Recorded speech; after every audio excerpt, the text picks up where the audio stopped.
Meanwhile, can I request everyone to enter their name and organization, if possible, in the chat box?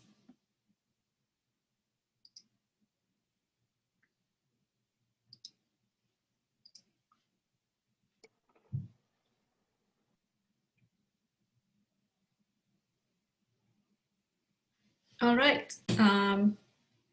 I'll start with the meeting and we'll keep letting people in as they come.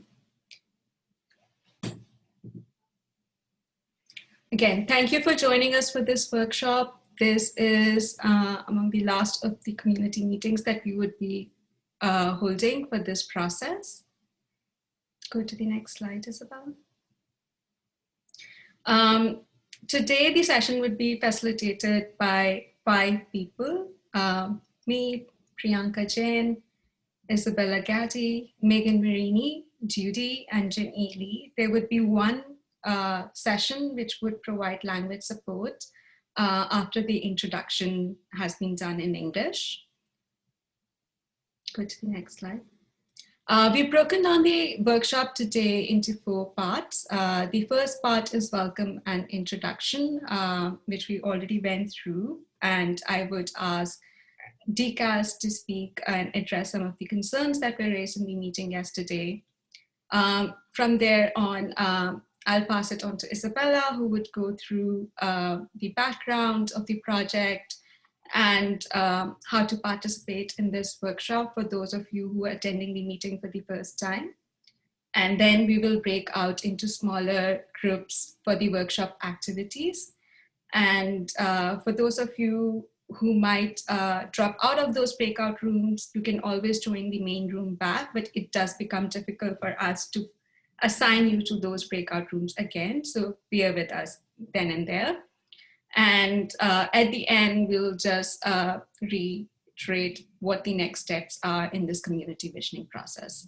With that, I'll ask Quentin from DCAS to address some of the concerns that were raised yesterday.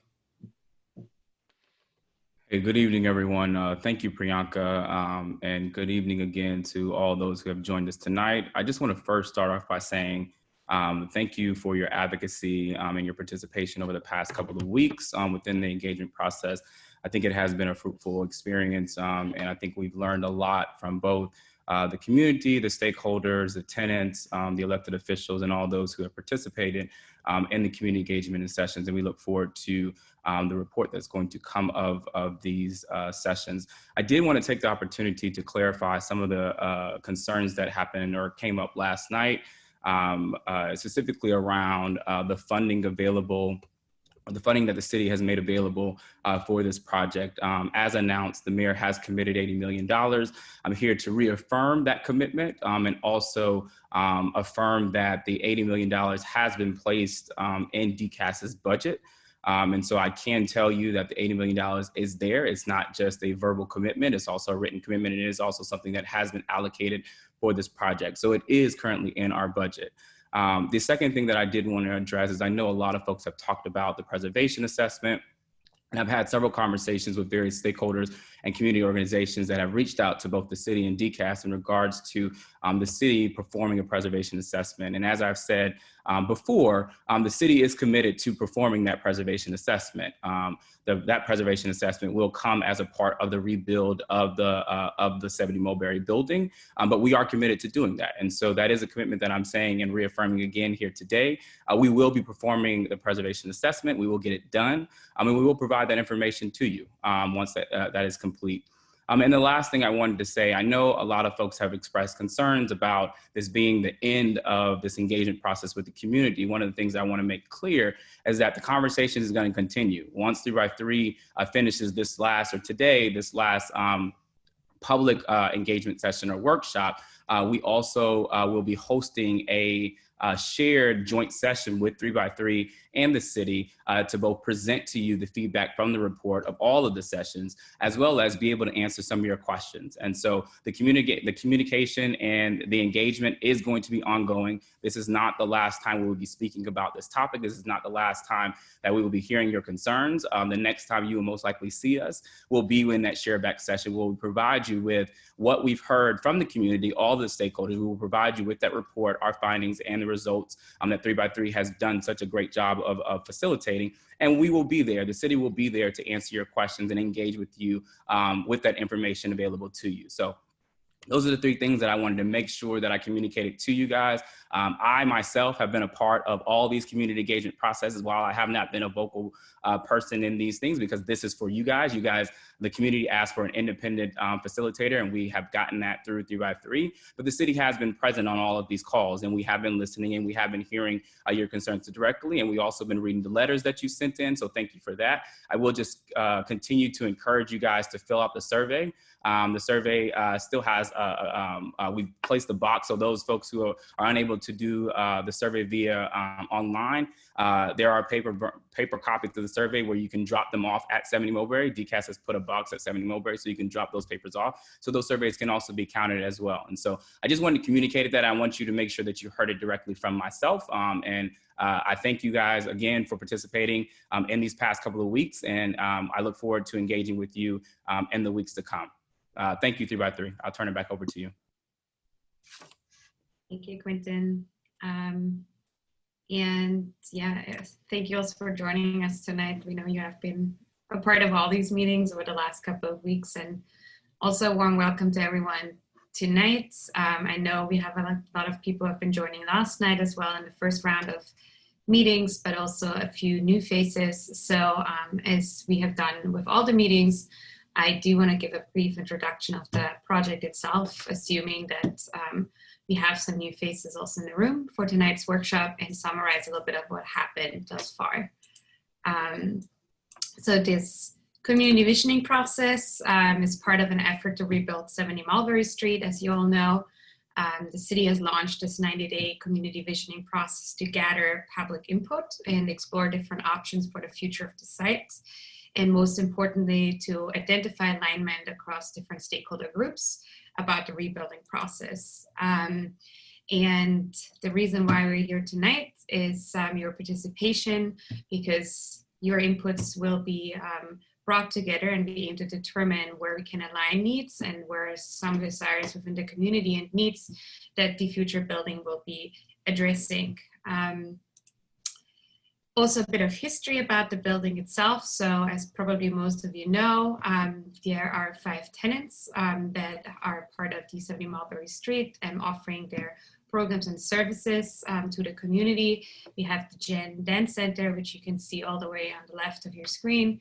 We have the Museum of Chinese in America. We have United East, and we have CPC as well as CMP offering their services to the community. And the real reason, I guess, why we all come together during this fall is there was a fire, as you all know, in early January, early in this year, and the 5-story building on 70 Mulberry was severely damaged, destroying the upper 3 floors of the building. Then the city came in and made a commitment to fund $80 million to rebuild 70 Mulberry Street and launched a 3-month community visioning process. So that's the process we're currently in. And also promised that all previous tenants will be able to return to their previous homes. And I do want to add, since we had the last meetings a couple of weeks ago, and one of the demands has also been around adding a protective covering to the building, that is something that has happened in the meantime, and the protective covering was installed in October to protect the building from severe weather conditions. Also part of this process was the formation of an advisory committee, which consists of the building's tenants and some elected representatives, which you can all see listed here. Yesterday, we also had a few of them join and speak to the group.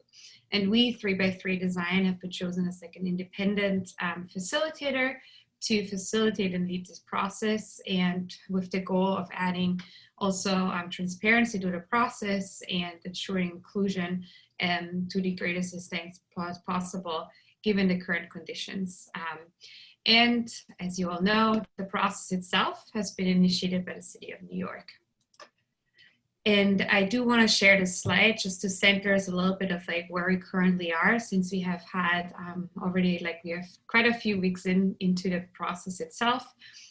We started this process early in September with research on our behalf, where we have been starting to look into different documents and propositions that have been shared. This repository of documents has grown a lot thanks to your submissions and a lot of documents that we have been receiving, proposals that we have been receiving, and all of these documents are being reviewed by 3x3 and are also feeding into this process. So this is also, again, an invitation to please submit if you have any proposals, any letters. We have book chapters. We have received a lot of different documents that you would like to be considered and included in this review, to please submit them to us. These will be considered as part of the review process. We had then the first round of community meetings, which were focused on like listening to the community, what the different needs are. I'm going to share a few findings from that first round. Please always to consider this is just a midterm synthesis. It's like a midterm summary. So it's not the full analysis of the first round of meetings. It's more meant to give you a bit of an update on where things stand and to give you a sort of summary of like some of the findings that we have learned about in the first round of meetings. And then now we're in the second round. So the right diamond, the diamond that you see on the slide, in the second round of community meetings. We have had the town hall yesterday. Today we're having a workshop, and the workshop, or the style of this meeting, will be a workshop in itself. So we will have smaller groups. Yesterday we were like in a very large group with everyone being in the same room, everyone listening to everyone, what everyone had to say. Tonight we will be working through different set of prompts and activities in much smaller groups. In parallel, also as Quentin has just mentioned, currently the survey is out. It has been out for I think almost 2 weeks or 10 days now. There's still time to submit your response to the survey and to spread the word in your community. There's a digital version of the survey as well as a paper version of the survey that can be found on the registration link. If you haven't taken the survey yet, please do so. We want to hear your opinion through the survey as well, as we are using it also as a tool of validation of some of the other findings that we are gaining from the community sessions. Also spread the word about it within your networks. What happens after today is a synthesis process. So we'll be bringing all of the different inputs together and analyze them and formulate a set of recommendations to DCAS that will be forwarded at the end of this process. And I think, as also was just shared, there will be a shareback session at the end of this process where you will again be invited. Everyone that has participated thus far in this process will be invited to join the session and to provide your inputs again.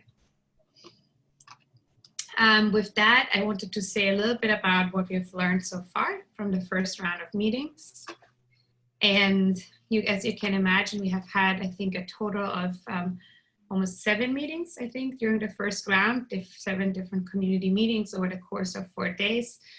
We have found a lot of alignment amongst different groups, but I do want to start with some of the polarities that we have been see surfacing in the different groups. So one polarity that I want to point out is around process duration. So there's a strong polarity between how long is this process actually going to take, whether it's a lengthy process or a very rushed process. We have had the polarity around preservation. So there is certain views of like restoring everything that can be restored of the building, reaching to maybe only keeping the facade of the building. We have also heard very different viewpoints around building heights. So adding additional floors, adding additional space, or going back to the previous height and having no additional space as a consequence. then probably a lot of inputs have been put forward in terms of like how we actually use the building. This is something that we will be exploring specifically during today's workshop, because there's a large agreement on like the need for additional space across different stakeholder groups. And we want to go a little bit deeper on what is this space actually, if it comes, right, like what should it be used for? And we have heard so far very different propositions, from affordable housing to like multi-purpose spaces or creating an arts and cultural center. We have also heard a lot of different voices around the future building management. So questions around transparency, questions about decision-making in the future, questions around like who and how the building will actually be managed, and how these decisions will be taken.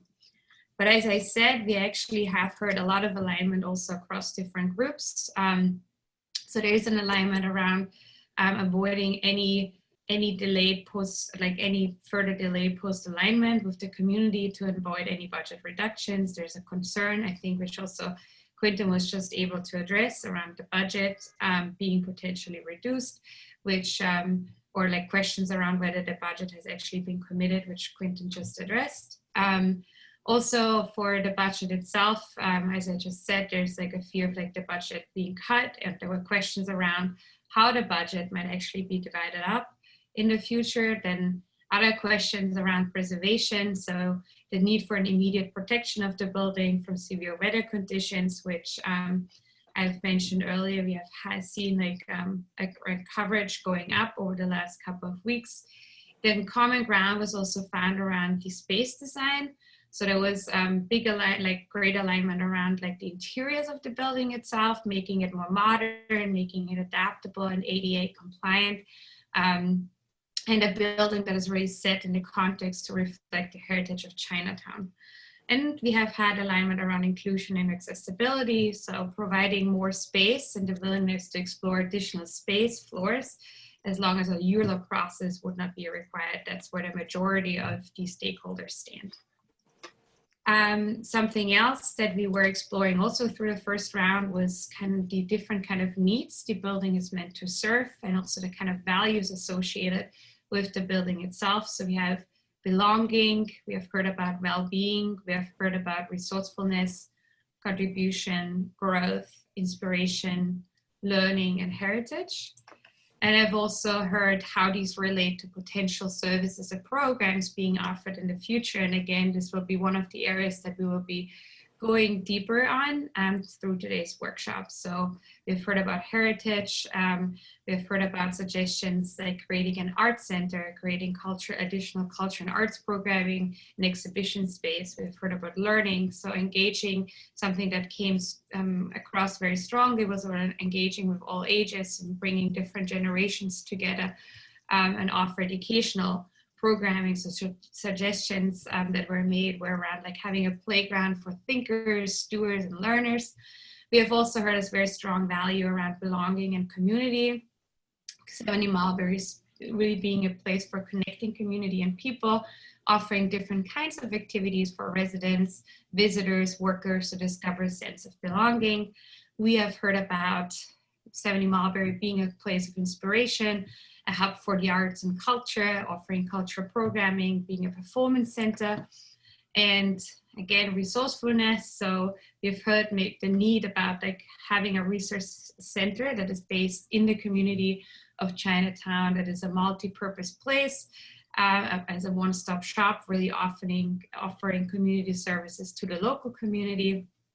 We heard about the need for growth, and particularly economic development and positive change. So a need for maybe having a small business incubator in the space, additional space and studio space, and a place that attracts actually tourists or is offered to local retail services.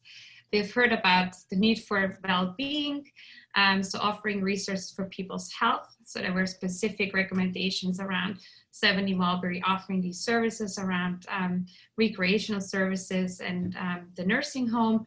And we've heard about contribution, so which we aligned also with the need for like affordable housing in the area, like 70 Mulberry Street having or hosting a new home to new residents in Chinatown.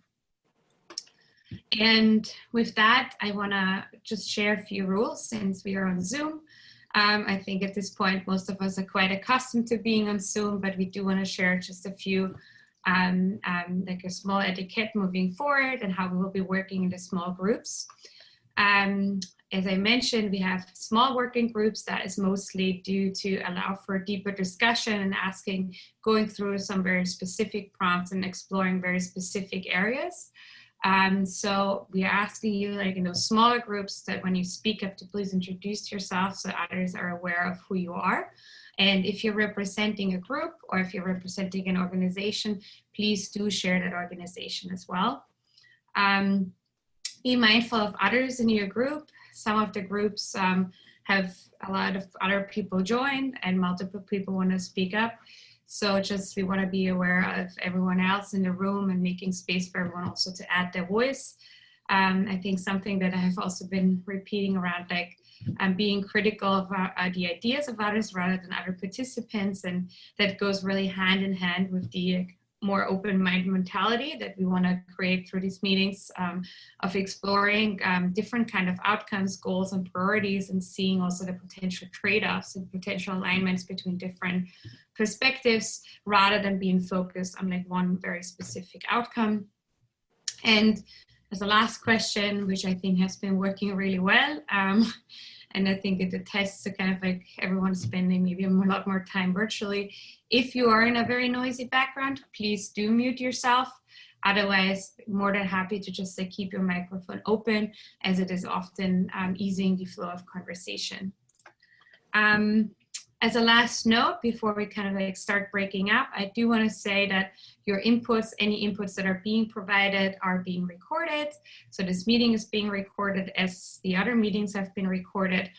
And all these will feed into the document that we are creating, which is a set of recommendations for DCAS.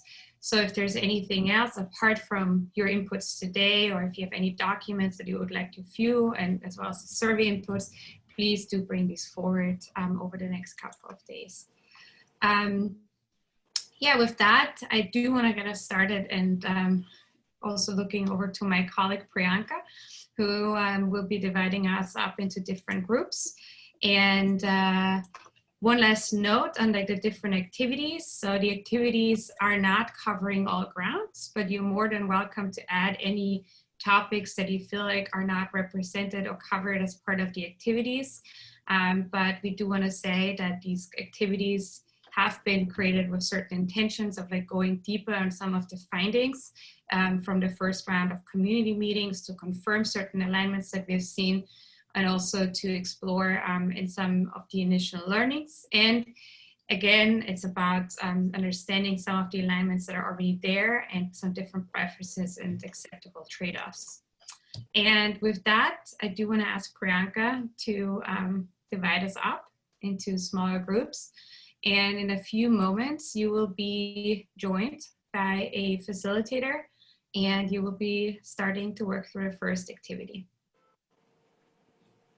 Great. To my best of ability, I have allocated the people who requested language support.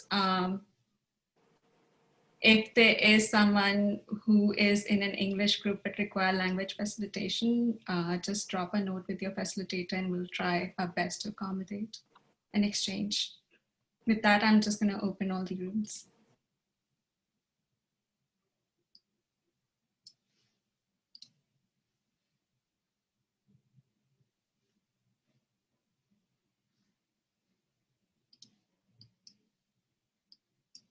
Just give me a moment to share my presentation.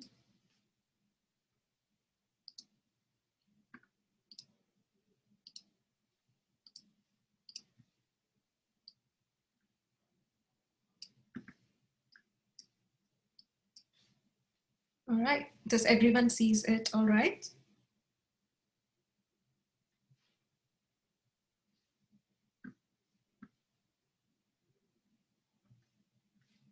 Yes, we can see the screen. All right, okay. So the first activity is community asset mapping. Through the first round of meetings, but also through the survey, we've been hearing about a lot of programming and needs of the community, and they could be roughly divided into two categories: community resources and services, where programming like social services or recreational services, childcare services, nursing home, affordable housing, and health services come in. And then there's another part which is more related to art, culture, and craft, but also providing the link between the outside world and the Chinatown. So tourist services, retail services, business services, educational programming, cultural arts programming, and performance space. We will, in the activity too, go through how these could be combined together to create programming for the future. But before we do that, we wanted to take a step back and really hear out from you, from your perspective and to your knowledge. What are the existing resources out of these categories that already exist in Chinatown? And if you think these services already exist, but you still want them to be in the building, what is the gap that you're looking for? So how can we build upon that service or complement it? With that, I'll leave it open. You can either drop in your name in the chat box or raise your hand, whichever you feel comfortable with. And let me know if you want me to clarify it further.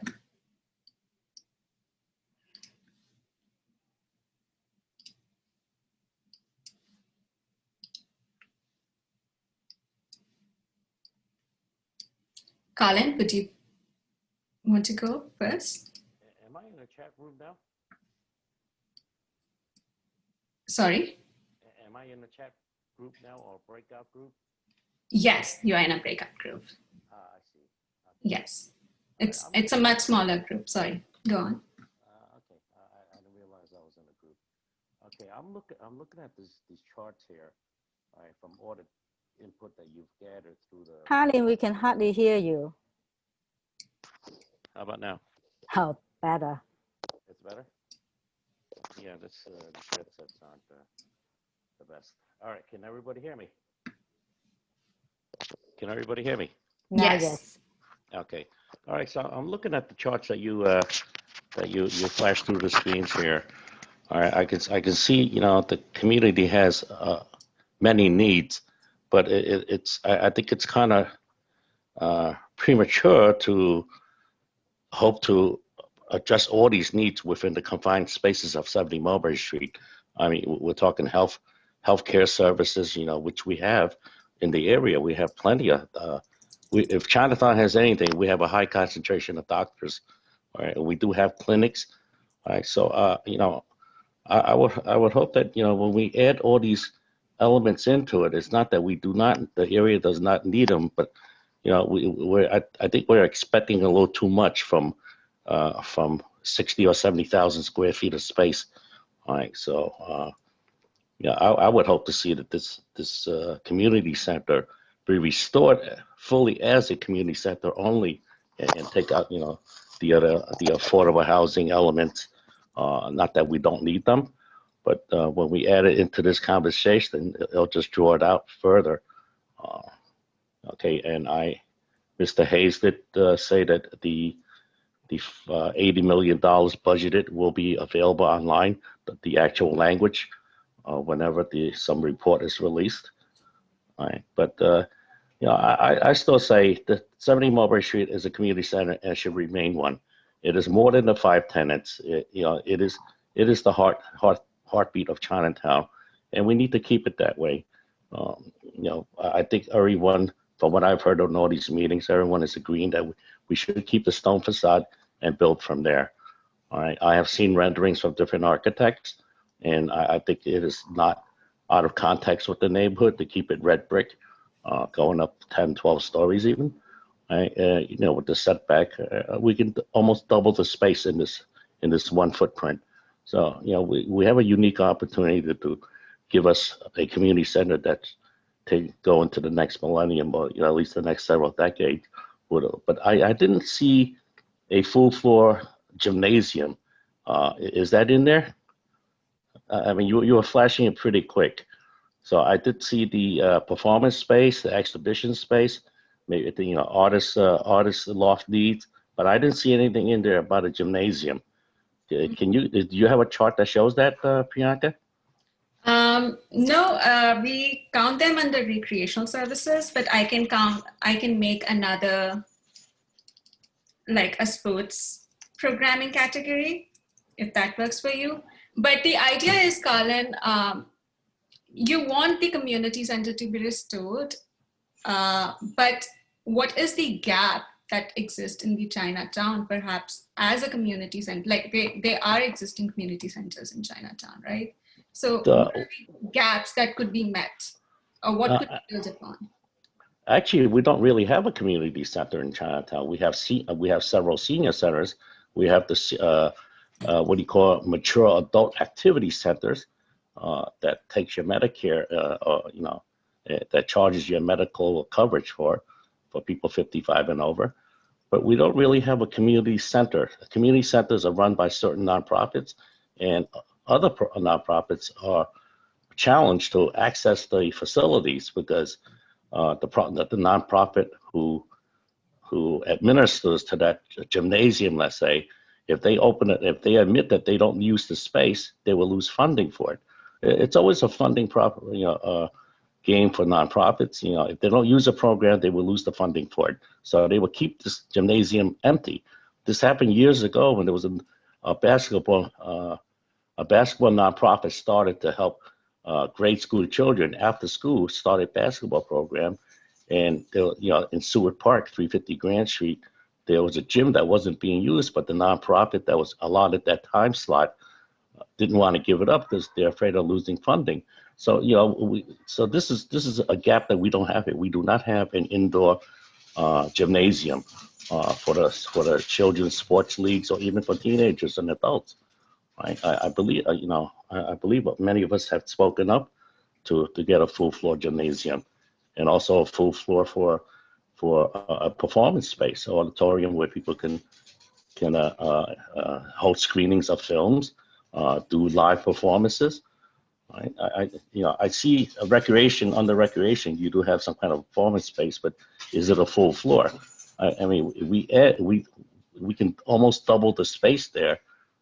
Mm-hmm. We can accommodate a full floor performance space in a full floor gymnasium. This is what the community needs. There are no community centers, as they say, that incorporates that has these elements in there. Right. Mm-hmm. That's why we have a limited number of square footage that's usable. Right. Under one rendering, we increased to almost double the size of the 43,000 square feet that was there pre-fire to almost 85,000 square feet. So, we have the room to work with, but when you're talking affordable housing, health services, clinics, then we're running out of room really quick. Mm-hmm. I would hope that this would remain a community center and, get this restoration on where we can get this building back in service in about 3.5 to 4 years. Mm-hmm. Mm-hmm. And I would request other people to let me know if they want to speak as well. I don't see any hands, no name in the chat box. Do feel forward to come. Okay, there it is.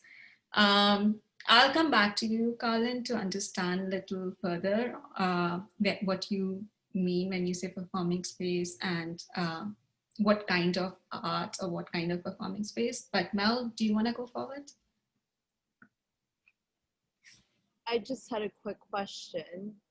Tourist services, what does that mean in terms of, like, I guess, a list of community asset mapping? So say information centers or information kiosks that might exist in Chinatown already for tourists to go to. There could be numerous things. Tourist services were mentioned in the previous meetings. People said it could be a gateway where people come and learn about Chinatown. It might be a real gap. There might not be any service or any building in Chinatown that offers that service. That is also something that we're seeking from you. And this community asset mapping would be supported by exercise that we will do based on a test review as well. But we wanted to get a sense of what do you think lacks in Chinatown or that could be built upon in Chinatown. So when people say tourist services, what kind of tourist services are people talking about? Thanks for clarifying, because usually when I'm thinking about community, I'm not so much thinking about tourists. I'm thinking about serving people's needs within the community first, not so much people who are coming outside. But I'll let other folks speak further about needs and gaps.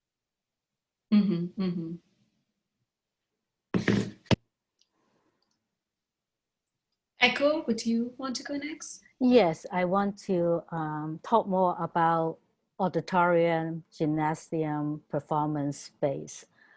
Colin is right that in Chinatown, we don't have one. When we have event, when we have performance, we normally piggyback on other people's space, like the YMCA space. When we have sports tournaments, we will have to coordinate that with them, and most of the time, because they have their own programs and we could not use the space. That's why we use Columbus Park a lot for outdoor sports. But for basketball, for badminton, we don't have the space. United East Athletic run a lot of sports program, and we constantly have to battle for spacing. And when in the summer, when we have a lot of kids program, ping pong, basketball, badminton, volleyball, we have to dismantle our volleyball team because we don't have space for them. Our badminton team have to go all the way to either Brooklyn, Queens, anywhere that they can get one space. And before the pandemic, we were able to get a couple of hours at Grand Street Settlement. But because there's the liability issue, who own the space, there is programming schedule that we can never really run a full program. If we have a full space that we can use it as an auditorium, combine it that like a school gym that you can use it for sports, you can use it for performance, that will be ideal for Chinatown. And also for social service, we have a lot of different nonprofit organizations providing their services right now in the neighborhood. We have the Chinatown Health Clinic, which is a community clinic, and they have 2 locations in Chinatown. We don't have a nursing home. It will be good that we can have all these things in 70 Mulberry Street, but since when we changed the configuration of this building, I don't know how much time or how much space we can fit in all this to do affordable housing combined with community space. Right now, the 5 of us occupy the entire building before it burned down, so it's 5-4. In order to support affordable housing, you have to have enough units and you have to have funding. And I don't think DCAS is a department that runs housing either. So we will have to find a not-for-profit developer to get funding, develop the building, and manage it in the future. So that is a procedure, could take up a lot of time. Affordable housing is something that Chinatown do need though. I'm just not sure if that is the ideal location at this point.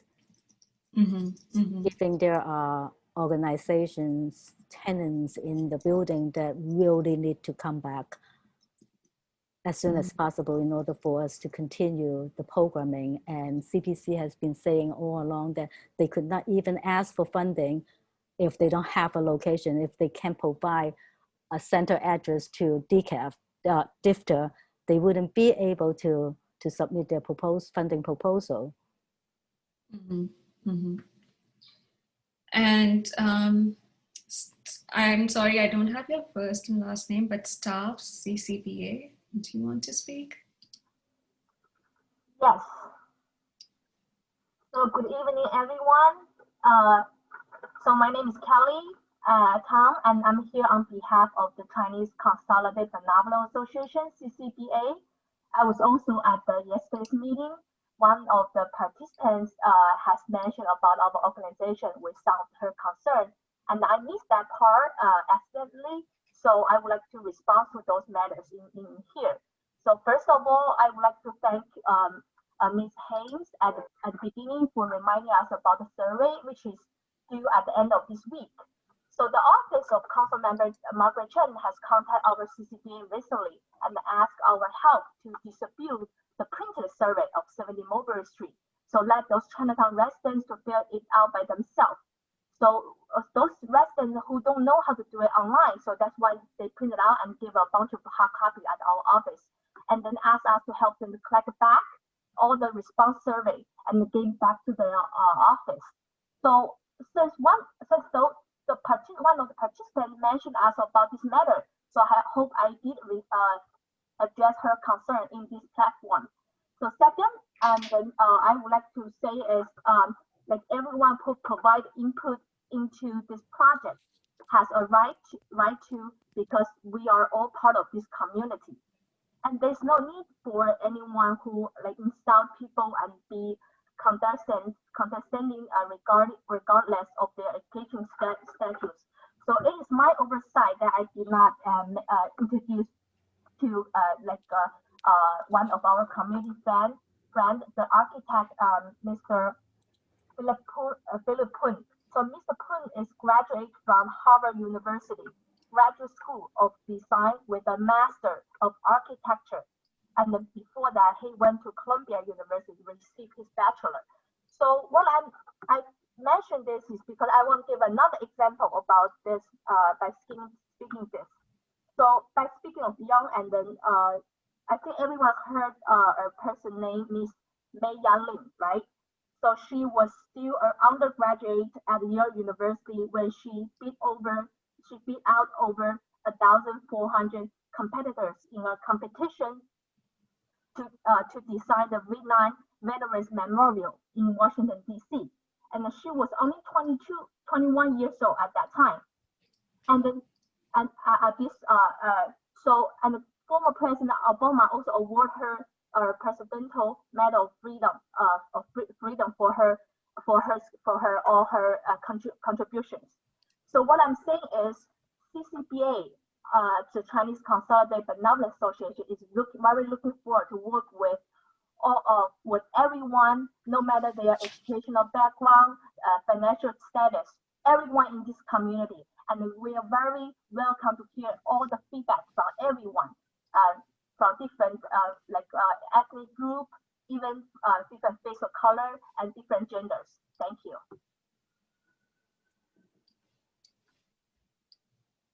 Thank you for that.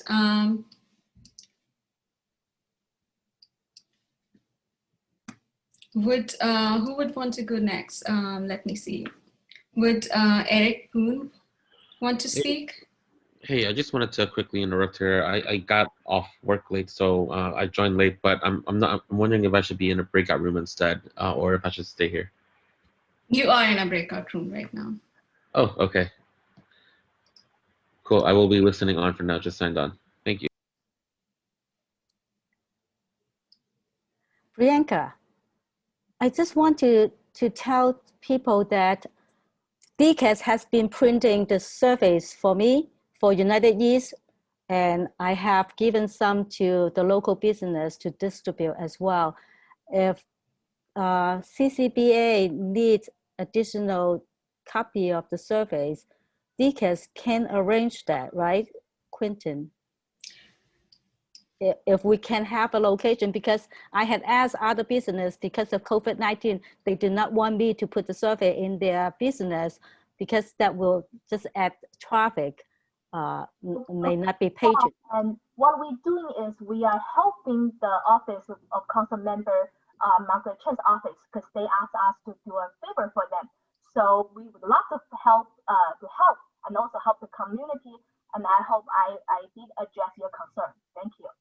Yeah, I would just want to take a minute, remind everyone that we're going through activities. We understand there were concerns about surveys that were raised, but if we can use the time to go through the activities, I'm happy to continue the conversation around survey through email. But let's use this time productively to go through the activities, okay? Does that work? Yes. Okay, so HT Chen, would you want to speak towards the activity?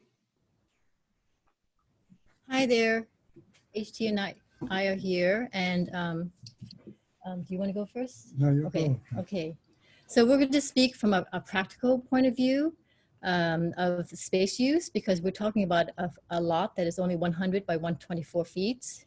I think that's the footprint of the lots. And also in terms of being practical, I think dancers are really used to being working within the limits, because we work with our bodies and that's all we have. So, you know, to keep it within the zoning would not add to the timeline. So we all understand that point. But also in terms of what is really the best use of the space. If you go back to the old historical documents, you'll see that there used to be a theater in the basement. And it was a pride of the community, because it was a very novel idea at the time, at the turn of the century, that, you know, there could be a community theater. And of course, I think they had other issues, or maybe possibly a fire, and then it's gone. But I think a community theater in the basement makes a lot of sense, because it was designed that way. And the other thing is to be practical. We need to make sure it's not too large, so we don't become unionized, because this way the ticket prices and the rentals and the upkeep will not be out of our bounds. Otherwise, the community cannot even afford to attend, right? And the other thing is Chen Dance Center needs to retain their second floor dance theater, because a dance theater is very different than a community theater. We need a special dance flooring. Okay, so. Not is when we have move back, we have to really reset up. Right. To make a suitable for us. Right. I think all 5 organizations, thinking back 41 years ago, that was empty space.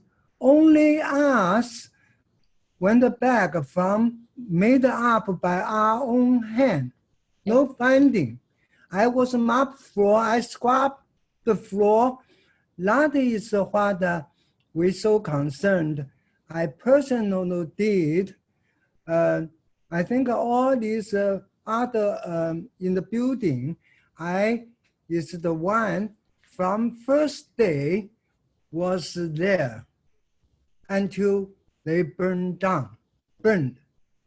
So not what you know, reality and more realistic we have for thinking, and cannot too broad open, put the whole earth, whole wall into one this square.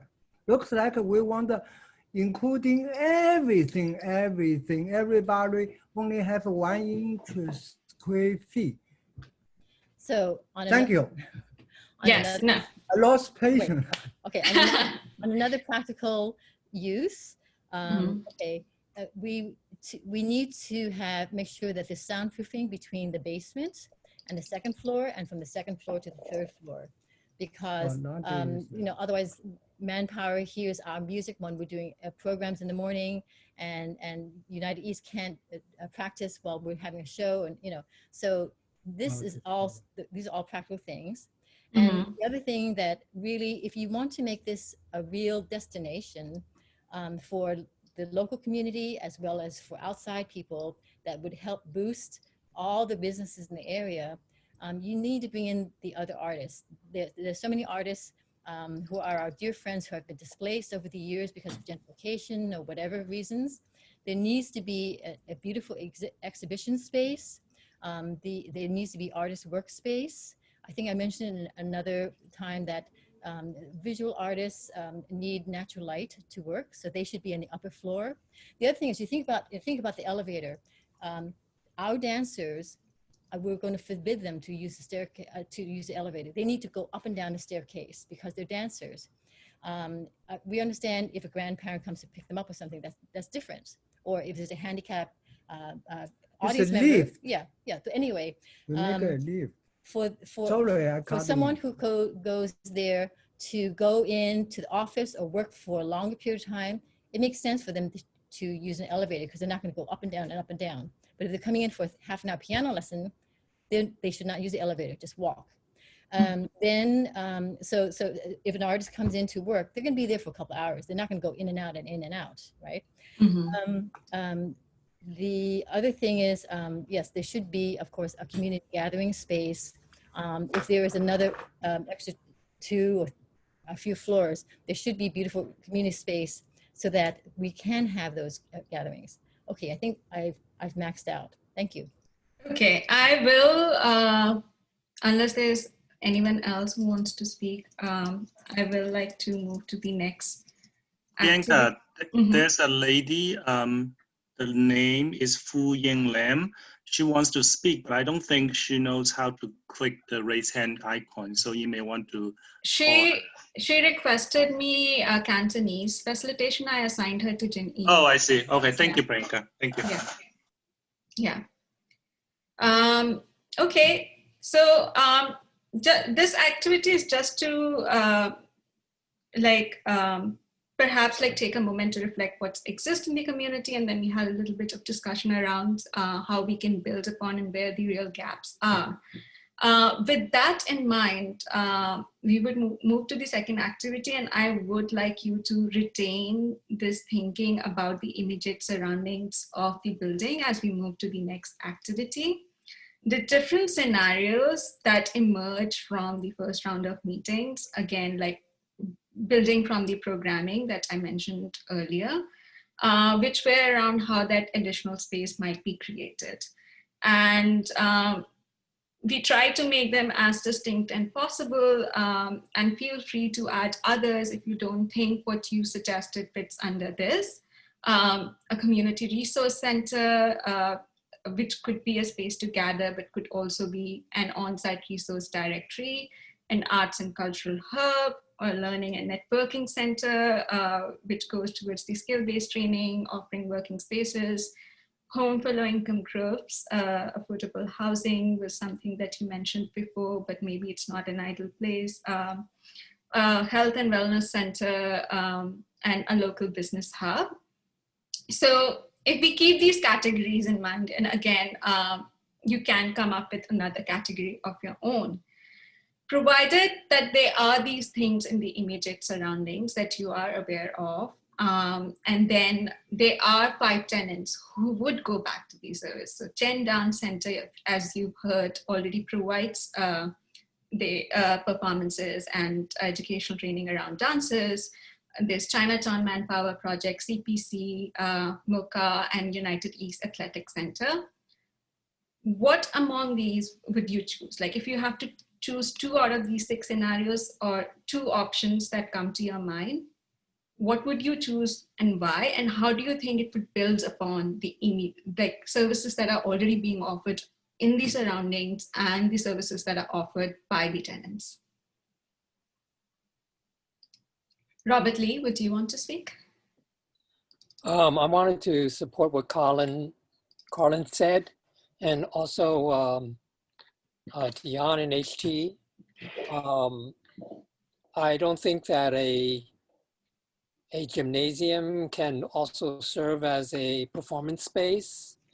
I think that I suppose the arts and cultural hub is what I'm thinking of is more appropriate for the building. In that way, it's consistent with the effort for making Chinatown contribute to enabling Chinatown to contribute to the cultural life of the city, and the development of an Asian American consciousness will be able to be an attractive draw to people from outside of the community.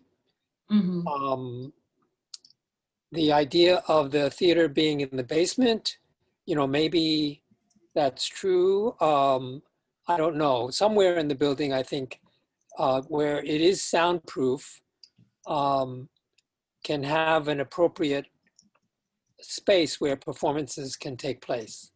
I also understand that the dance floor for dance performances needs a special floor. But the whole idea of a theater, depending upon what kind of performances you have in there, also has a lot of different requirements for the stage, the lighting, and that needs a special kind of discussion all its own to figure out if there is a kind of performance space that will accommodate many different kinds of performances. Of course, I like the idea of a exhibition space. I don't know if it's also possible to have a space where artists can work or have an artist in residency for a month or 2 or 3. That is also a place where the public can be attracted to attend events in that kind of workspace. So that might be a possibility. Right. So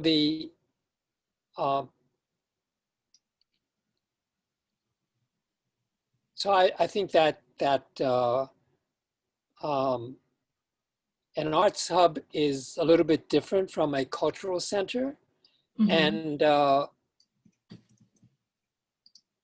think we need the way I'm thinking of it is that it would enable the community for Chinatown to be in a place that will contribute to the larger city.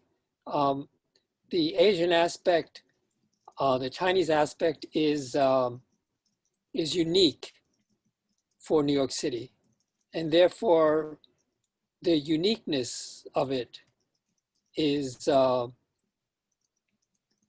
I'm pointing out as something that can not only contribute to the larger city, but also enable us to grow and evolve culturally in relationship to the city. We have been at a disadvantage all these years. Many cultural activities that have happened in downtown Manhattan have excluded us over the last 30, 40 years and that I've been witness to. And so how to make up for that lost time is made Chinatown a kind of living in a certain kind of isolation. And to break out of that isolation, to me, cultural events that attract new ideas new people is an important aspect. I think the last element I want to say is that to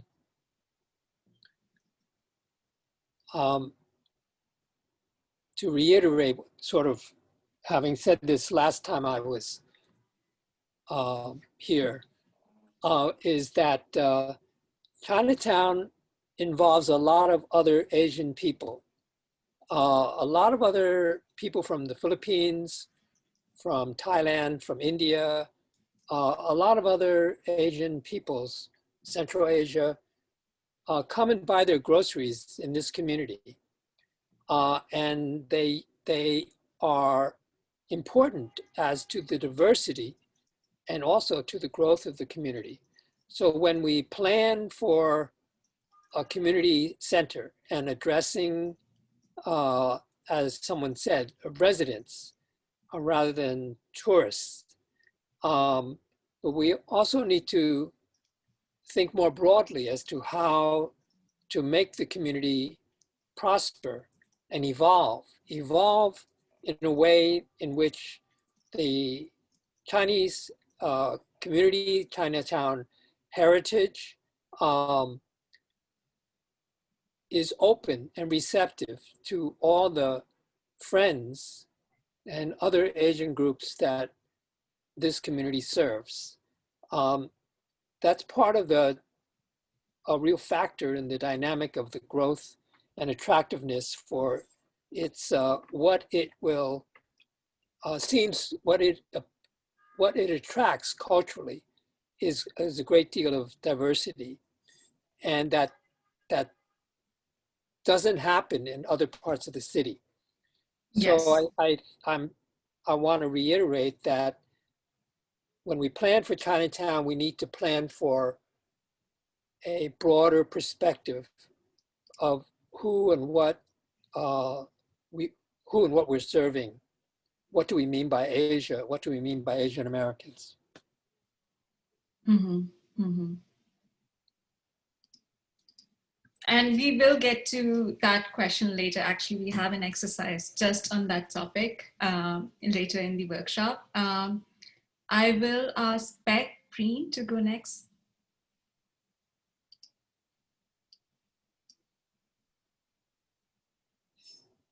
Beck?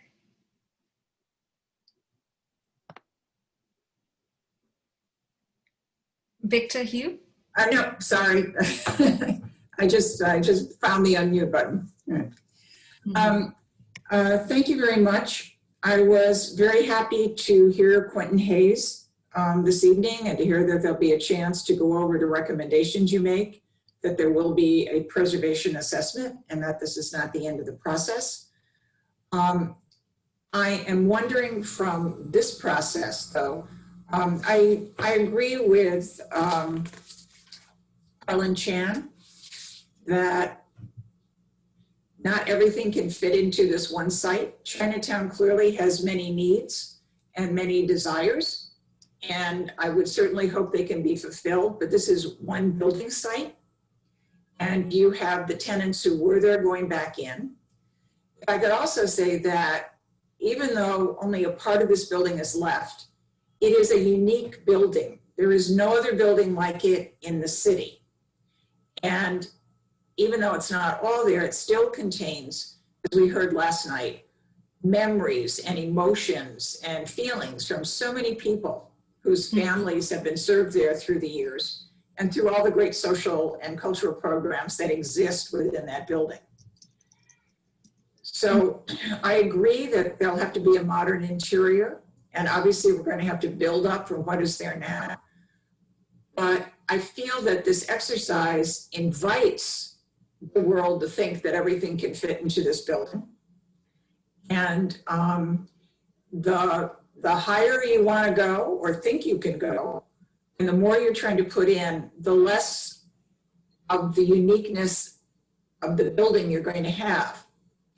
And I think that the more this looks like any other building, the more you lose long term. So I really hope that at the end of this process, we've saved the exterior, we have a reasonable amount of additional space, but within a reasonable amount. And I hope that particularly the electeds who were listening last night understand all the issues that the Chinatown residents have raised, and that we continue to find other ways to fulfill the very real needs that you have. Thank you. Would you still want to, you did mention that, you did mention the potential of having a reasonable additional space, right? And yes, saying that elected officials should hear, but if it were up to you and your aspiration and desires for this building, in that reasonable additional space, what would you fit?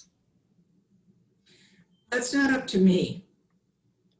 You know, I'm not here about the use of the building, though I think that the continuing the community services that are a part of it are there. Mm-hmm. But it can't be everything. That's just my point. It can be a healthy amount. Yeah, and the objective of this exercise is not to make anyone think everything could be fit. In fact, it's the opposite. It's to understand how to prioritize which programming can fit, and to unpack when people say a certain programming, what does that mean? So when you say continuing community service, for us to understand when you say community services, is it beyond what tenants offer? And like, is there a gap that could be addressed, even if it's just in a small way?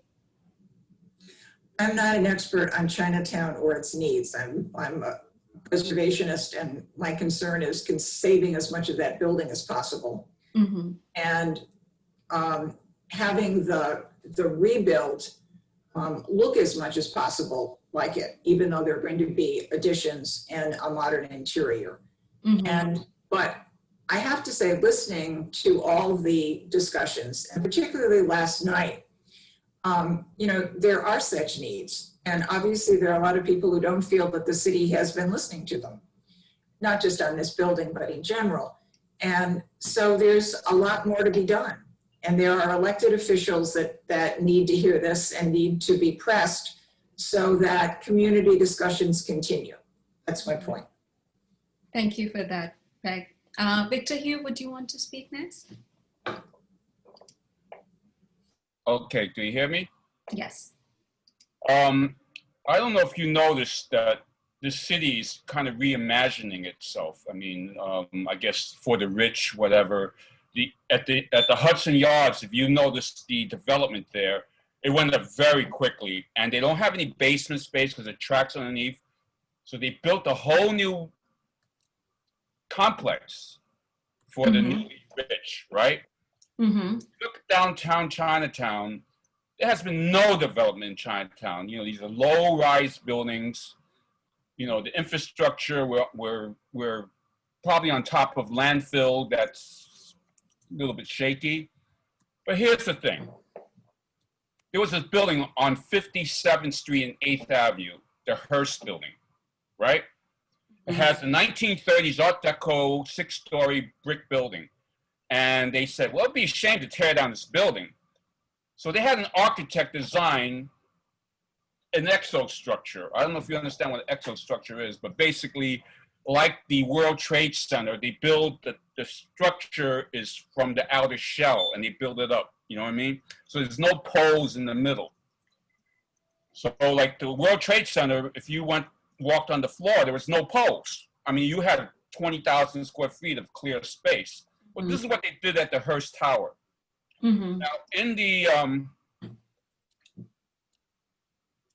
Hudson Yards, they developed a space, a theatrical, multimedia, whatever space is called a shed. I don't know if any of you have ever been there, but this shed is a multi-dimensional space where the floors can be removed.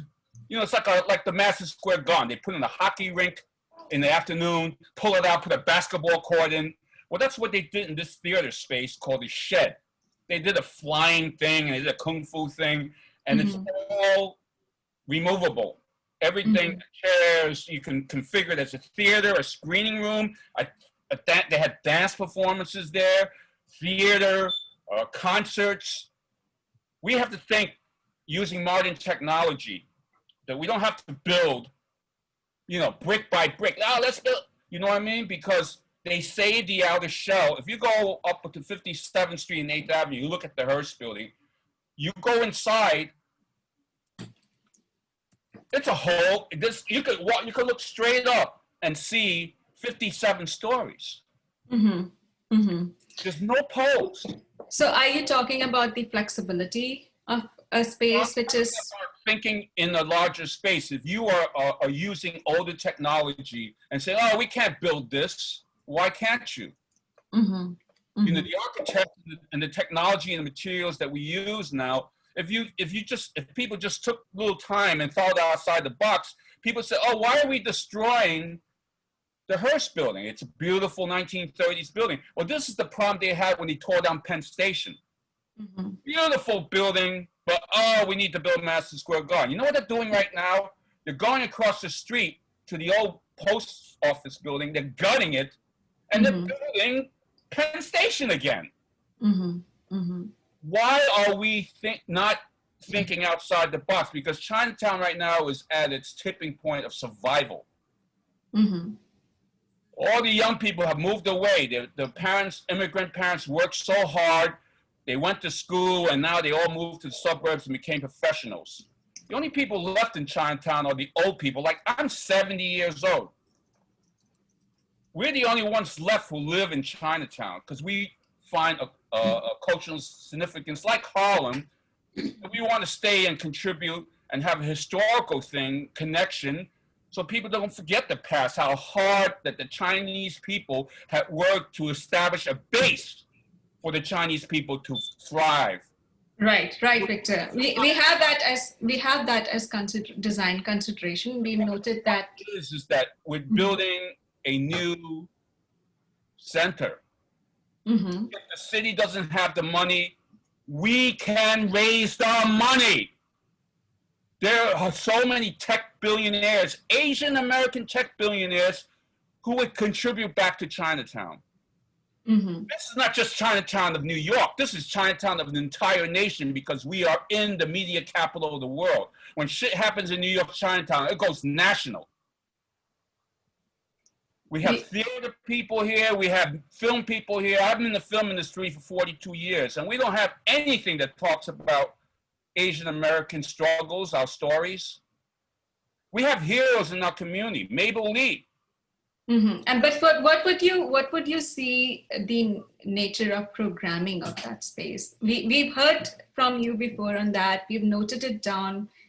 Rest assured, those ideas are in there. But I want you to I do want to speak to the other participants on this activity as well. But if you were to think of programming of this space that you're talking about, of this out of the box new center with new technology, large space with no columns, what kind of programming do you imagine in this space? Okay, for instance, we are in the process of forming a nonprofit called COMA, Chinatown Organization for Media Awakening.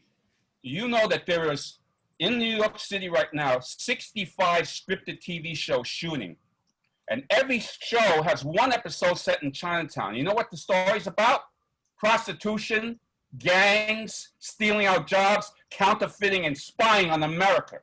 This is 65 shows every week that comes to shoot in Chinatown and telling stories of negativity about the Chinese in America. It's time for it to stop. That's why we're organizing. We want to develop stories about our own heroes. Mabel Lee, she was the first graduate of Columbia University with a PhD. And you know, she was also, at 19 years old, worked with the suffragette movement, even though as a Chinese, she was not allowed to vote because of the Chinese Exclusion Act. She devoted her entire life to Chinatown. Instead of, you know, going uptown and becoming uptown Chinese, her father died trying to stop the Tong Wars. She basically developed that church on 21 Pell and spent her entire life to the community. And there's people like Sister Joanne Chan, who teaches theater in the basement of Transfiguration Church. Not only that, she teaches theater in Sing Sing. Life people. These are our community heroes that nobody knows about. at all. Who's telling our stories? What, Hollywood? Are you kidding me? I went in the industry for 42 years. We are not going to be storytellers unless we tell our own stories. That's why we're developing our organization to raise funds, to develop scripts, to talk about the heroes in our community. Thank you. Story. Victor, I would ask you to respect time for other participants as well. I heard you, mobilization, storytelling, a large community space, and I'm noting those down. That our stories have not been told. Yes, definitely. This is a place where our stories can be told. Yes. It's not Hollywood. Yes, I'm going to shift to the next participant. I do want to be considerate of the other people in the room as well. Echo Wong, would you want to go next? Yes, I would choose an art and cultural hub and a gymnasium / performance space. And how do you think that would build I understand a lot of artists and traditional Chinese opera groups. They don't have space and they practice in the park. They practice in their home most of the time, and they couldn't expand because they don't have space. And for our artists, if we have a communal space for them to collaborate, for them to work on their artwork, that will be ideal. I don't think in Chinatown we have a space for them. And if 70 Mulberry Street is going to be a community space, we should include this group, the artists. And for gymnasium performance space, I had said it before, because we don't have one. And we have to beg for space, borrow space, and a lot of time that doesn't work for us. Thank you for that, Echo. Colin, would you want to go next? Hello, I'm back. Okay, I just want to clarify something to all the participants here. There's been a false dialogue in the community that, restoring the building, we're stuck with the old classroom floor plans, which is entirely false. All right, we're open to open floors. All right, we are not stuck with the old classroom setups of 5 classrooms on each floor. All right, so just want to clarify that to all the participants. We are getting new floor plans. They can be customized by the architects. All right, so I'm looking at where's that chart? All right, of course the arts and culture hub would be a thing, but I would like to expand something since Victor spoke about the this COMA organization that I'm involved in forming. I would like to see a space set aside for media, because in the Chinatown community and also in New York City as a whole, the Chinese and Asians, there are many filmmakers now. Okay, and there are a lot of filmmakers making documentaries, sharing the Chinese immigrant experience, sharing other experience of racism, exclusion, and also stories of feel-good stories, success stories, and everything. So I think we should maybe consider incorporating a media center, maybe not a recording studio for movies or sets and anything, but just something where they can use a soundproof room where they can have access to equipment to set up camera equipment or something like that. It doesn't have to be a very large room, but interviews and maybe radio shows can be broadcast from there. All right, but I'm not okay. Finally, I have a question. What is a home for low-income groups? What does that all mean? It just speaks to affordable housing, but if there are other things that come to your mind under that, it's an option that was mentioned by some people. So we have it here, yeah. Okay, so let me, since that affordable housing is coming up again, okay, I have steadfastly said affordable housing should be left out of this whole community center. It should be entirely dedicated to a community center. Affordable housing is not affordable to anyone. This affordable housing plan is a scam to gentrify neighborhoods, because affordable housing is built by developers in return for the 80-20. But theoretically, you build 100 apartments, 20 of them are for affordable housing, according to a certain AMI, the average median income for the neighborhood. If in Chinatown, the median income now has skyrocketed. We're talking people who have moved in, the non-Chinese populace, we're also talking Chinese professionals that moved back into the neighborhood. So that pushed up the AMI from $500 or $600 weekly to $2,000, $3,000, $4,000 a week. So that is not affordable for anyone. And when you consider that 80 of the apartments of the 100 are market rate, you're actually speeding up gentrification of the neighborhood. Right, so that's why affordable housing should never be an equation when we're considering a community center here. Okay. Thank you. Thank you for that, Colin. Eric Poon, would you want to speak? And then I'll shift to the next activity. Yeah, so just looking at all the services that have been offered out of this building, you know, in the past, and you know what we're looking for to be able to do in the new future, I think everyone can agree that there isn't even enough space in what was the existing building for the services that needed to happen there. So just going out of that question, right?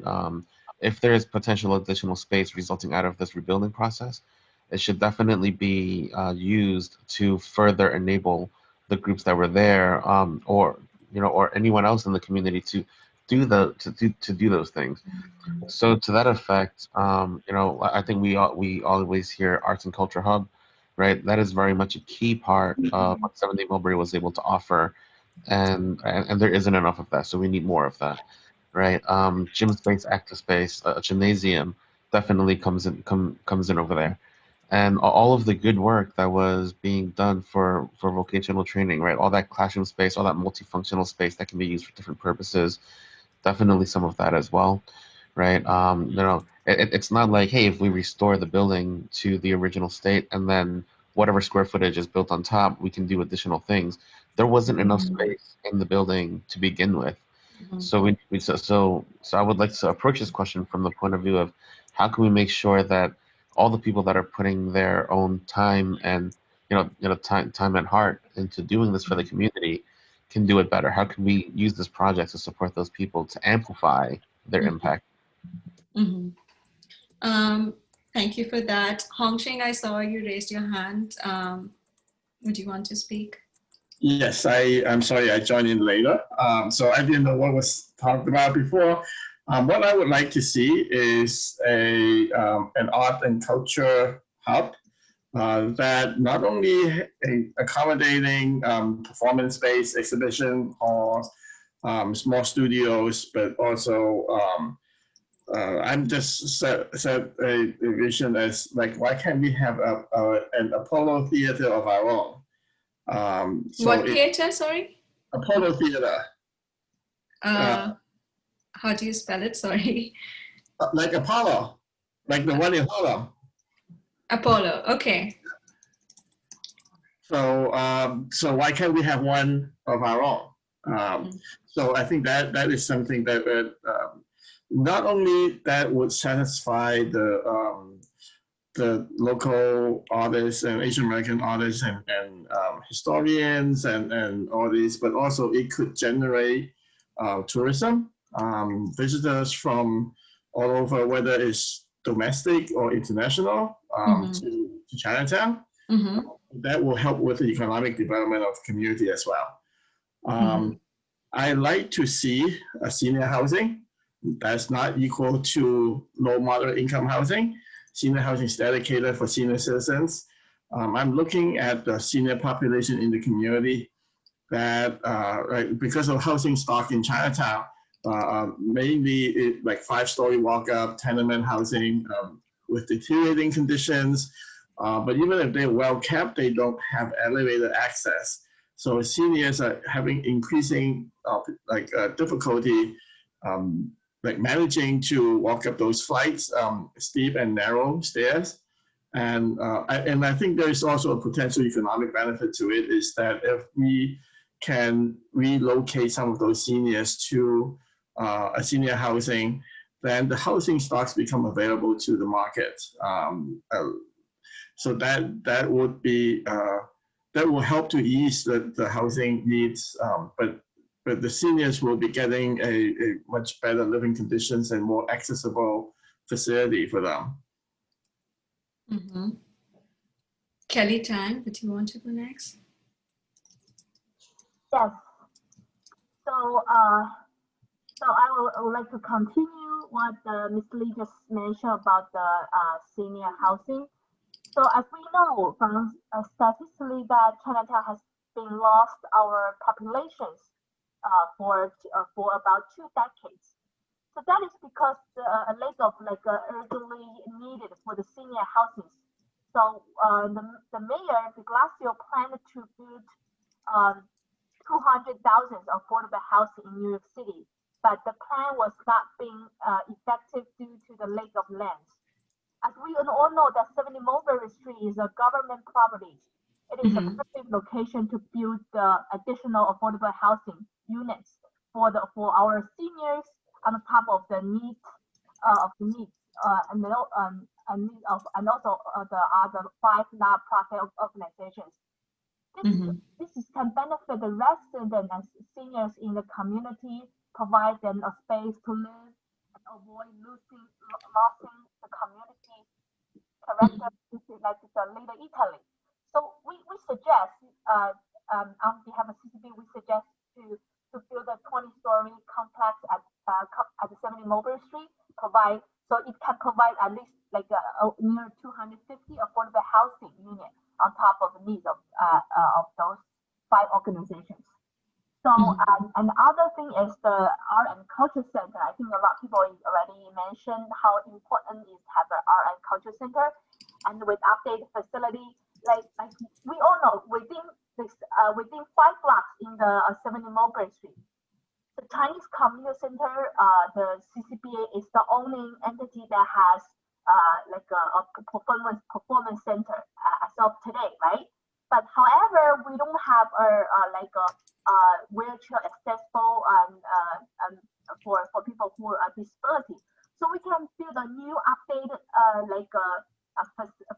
facility, like a facilitized art and culture center for those other Chinese traditional organizations to use when they can do a performance in the Chinese New Year. Also for the one of the 5 organizations like 10 dancers they can use.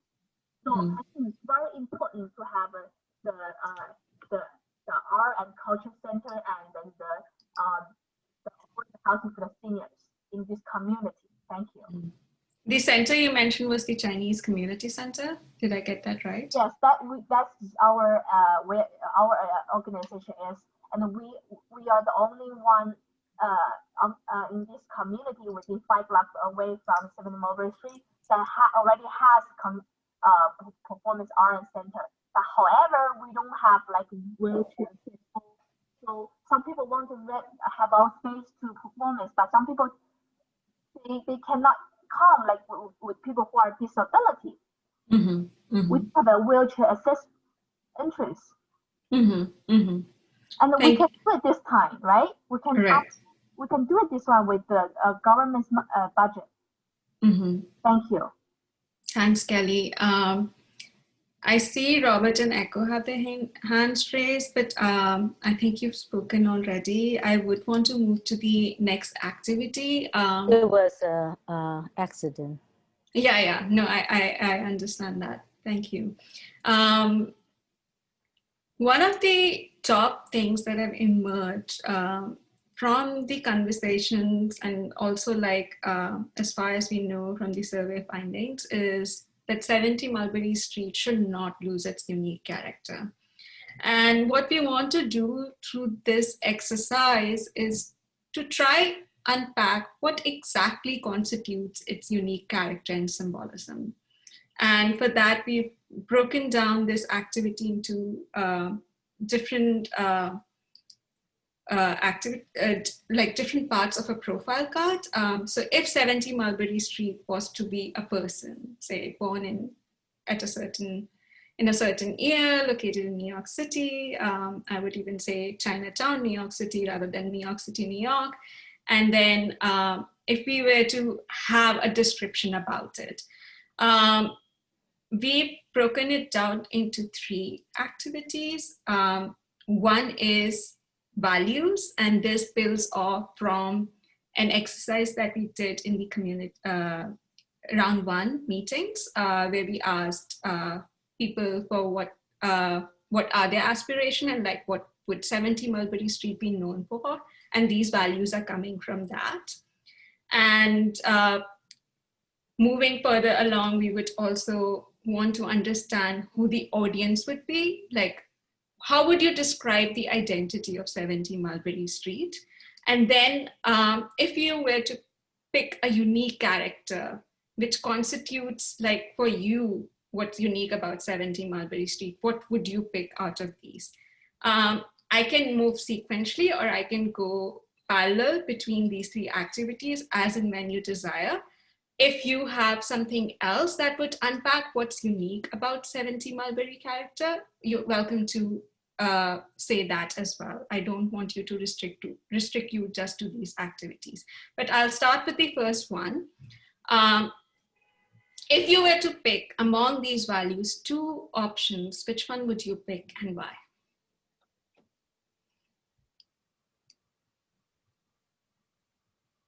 Eric, would you want to go?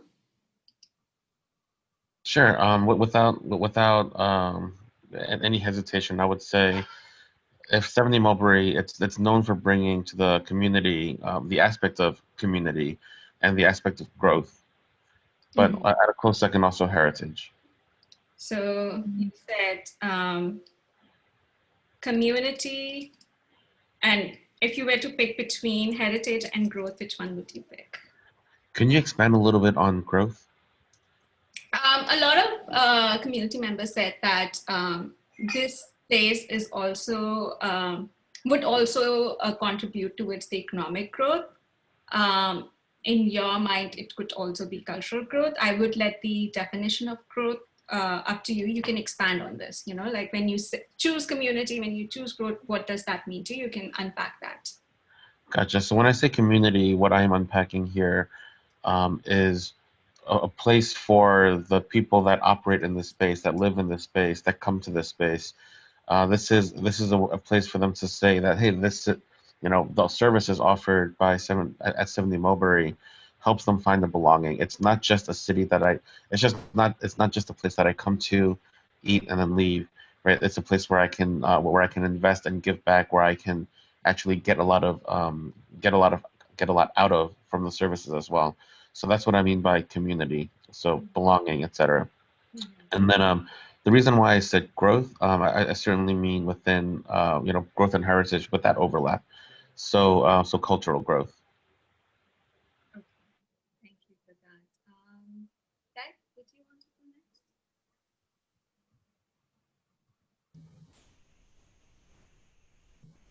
Priyanka, I think your volume went out a little bit. Beck, would you want to go next? I see you lowered your hand. I see Robert Lee. Can't hear you. You can't hear me? Yeah. Can you hear me now? It's just very low. Not much. Can you hear me now? Still low. Better. Okay. It's like last night. This is becoming a recurring problem. Now we can hear you. I apologize for that. Can you hear me now? Yes. Well, so, Peg, would you want to go? yes, thank you.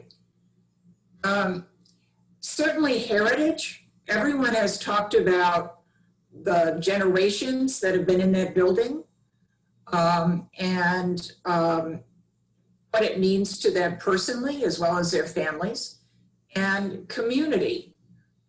We've heard about all the good work that the programs that are in that building now have done for the community. So people have talked about what it means to them emotionally. So it's a very valuable building, both in its physical presence, but also in what it holds inside it and what it holds inside, the emotions that it creates inside people. Mm-hmm. Mm-hmm. Thank you. Robert, I see your hand is raised. Would you want to go next? I don't think my hand is up. Okay, I'll lower your hand. Echo? To me, it's definitely community. All 5 organizations actually bring the community together. The senior citizen centers is a place for our elderly to hang out, to have healthy activities. They do exercise, and a lot of them live alone. And it's a place that they show up every day to meet with their friends. Mm-hmm. The classes that provided by all of us also bring the people together. They meet their friends, they eventually grow up together, especially the new immigrants. When they come to these classes, they meet people and they have a sense of belonging, and they start learning the cities, learning the US through these friends, and they learn together and they support each other. And I will also pick growth because of the educations, not just the vocational skill, but also other recreation and arts classes that we provide to the children. And then they keep coming back, and we have classes for different ages.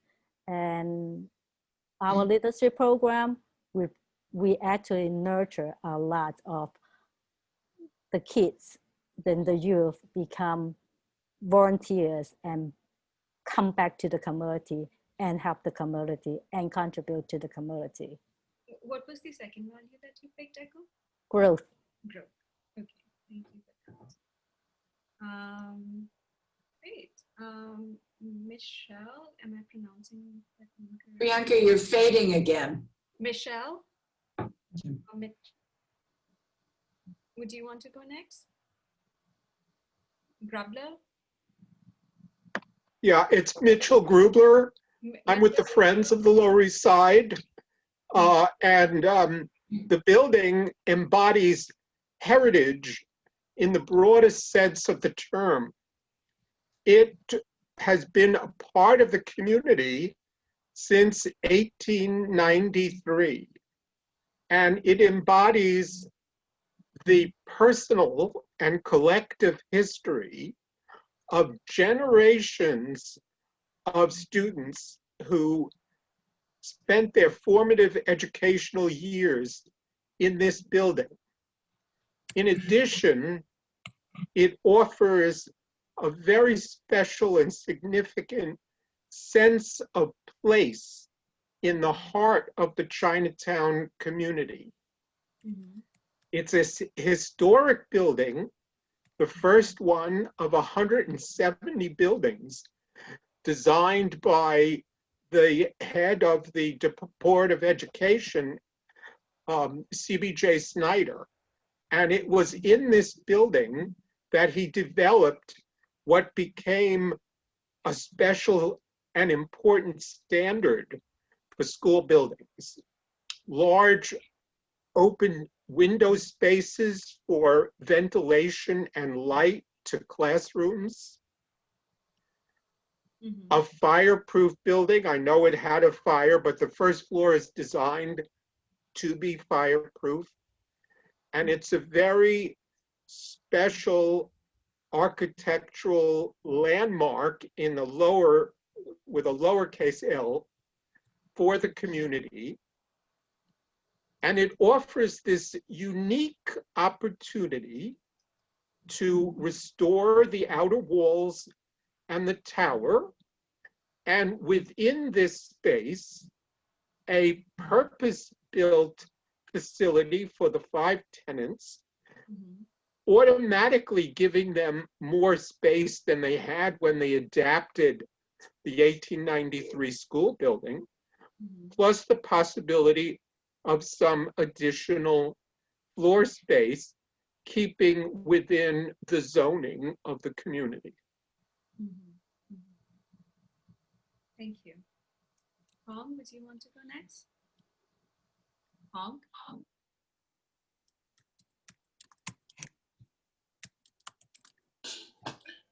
I actually echo what Echo had said. It's community and growth for almost exactly the same reason.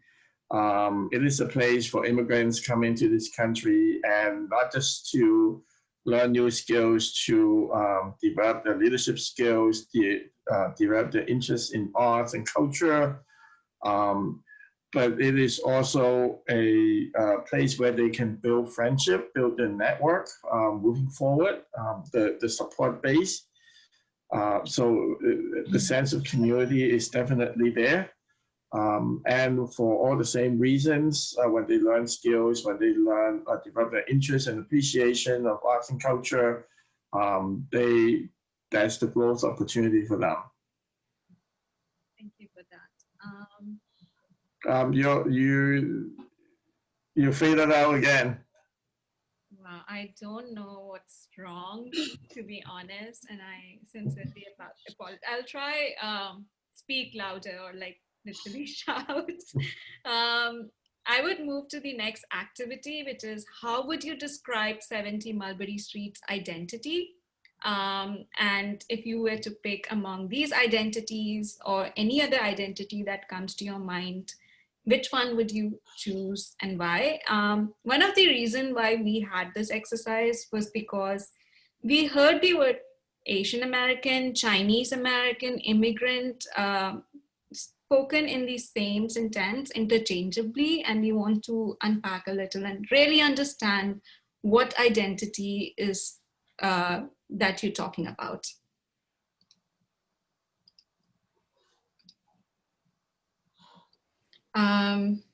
Who would want to speak? My friend, my hand's still up, so maybe I do. I would say Asian Americans and immigrant.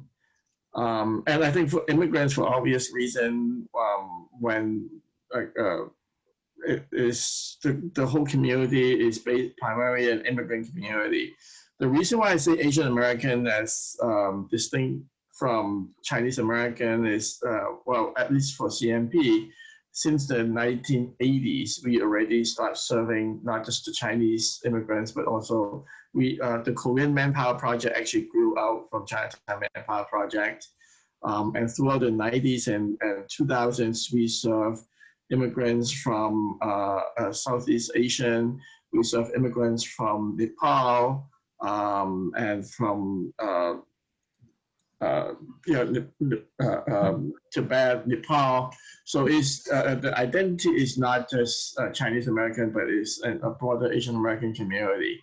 Mm-hmm, mm-hmm. Thank you, Hong. Echo?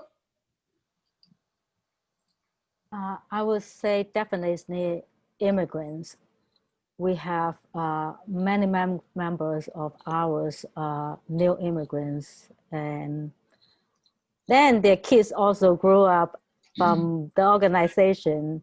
And I'll say Asian American because some of our members do identify themselves, even they have Chinese origins, but they may come from Vietnam, Malaysia, other parts of Asia. Mm-hmm, mm-hmm. So new immigrants, immigrants and Asian American. Thank you. Beck, would you want to speak? Yes, thank you. I would say immigrant and New Yorker. Immigrant because CBJ Snyder built these schools just, as waves of newcomers were coming to New York. And he gave them light and air and beauty. And he said, education is important and you are important. Mm-hmm. So these buildings had a huge meaning for they didn't have light and air and beauty necessarily where they lived, but he gave it to them and gave them a chance to grow and educate. Mm-hmm. And New Yorker, she's a tough old broad. She's been there all this time. She went through the fire. She's still standing, and she can take a shot and come back from it. And she's totally adaptable because she's been to school. She's held these community groups that are in there now, and will continue to do so. Mm-hmm. Thank you for that. Eric Poon, would you want to speak next? Thank you. So yeah, for all the same reasons that were mentioned by Hongxing and by Echo, definitely immigrant, by a long shot immigrant. As a part of United East, we actually started as a place for the immigrant community to come together and find a belonging and help each other out. And you know, as we've grown, we went from, you know, a single team to over 10 teams now, and all of our programming actually has a distinct angle in which we serve the immigrant community coming in. As an example, we recently also have one-to-one English tutoring for recent immigrants from you know, from working professionals, all people that are not coming back and reinvesting in this community. All of this is done for free on a volunteer basis, only because, you know, as a whole, I think everyone in this building wants to help the immigrants that are coming in and helping them with a place of belonging. Following that, at a close second is Asian American, because of the hub where it is. We actually, you know, a lot of the programming that happens in here, it communicates and it paints a great picture of what it means to be Asian American, and it's a resource for a lot of people who are coming in and say, hey, I'm looking for programs, for example, for my kids that have Asian value, right? A lot of our students, a lot of our kids who come in, they're looking for cultural education, lion dancing, right, Chinese chess, all of these different programs which are distinctly Asian American in culture, and being able to connect with others who are also from a similar background and wondering, hey, how are you guys dealing with this, and to have that belonging. So Asian American for sure. Mm-hmm. Thank you. HT Chen, Yeah. would you want to go next? Yes. Okay. So it's hard to pick only two because we are everything that's listed. But I think that we would really say immigrant and New Yorker, because yes, there are immigrants from not just China, but from all areas. And of course, it used to be 5 points. But a New Yorker because of the character, and that deep history, and ultimately the people who come here, they want to be Chinese American or Vietnamese American or a New Yorker. Mm-hmm. You know what I mean? And this is where they gain the skills and confidence to recreate themselves. So and also, sorry, I forgot to turn on the raise hand for the slide before. Mm-hmm. And I forgot what the question was. It was something about the building, right? It was about picking two values. Yeah, two values. And I think heritage goes without saying because it is Chinatown. So I would say we would say community and inspiration, because community is not just the local community, but as someone else said, it is about making connections and finding new friends and colleagues, mm-hmm. and building your new identity here. But inspiration over the other ones, because if you're not inspired by the programming that happens here, you're not going to work hard and come back again. You're going to do something else. So when you see people coming back, not only, you know, week after week, year after year, generation after generation, you know that something beyond hard work is happening. Okay, so that's it. Thank you. Thank you. Yeah, I say that the cross culture is very important for our organization in the program. We have for all the educational program, school bring the kids to us to see our perform. 85% is non-Asian area. Therefore, we introduce Chinese heritage to other area for public school. Yeah, that is what I want to say. It's not only 5 blocks. Mm-hmm. From this point, 79% Mulberry Street, just like a sunrise, all the lights are Chinese heritage. The lights raise up, shining with all 5 blues, shining everybody's heart. That is what we do for influence for all kinds of people. It's not only in the room. Asian American young kids, yes, first things we teach them, you smoking, don't smoking in the front of 17 Mulberry Street. Put a cigarette ash or end to the flower pot. Don't bring your cigarette ad from upstage to roof. That is what is important, the part of education to the new immigrant and the kids. That we have very strict rules. Yeah, in the hallway, nobody can running. It's not, rush in the stairway run hallway. That is part of internal cultural education. Okay, thank you. Thank you. Victor Hugh, would you want to go next? Yes. Okay, let me unmute.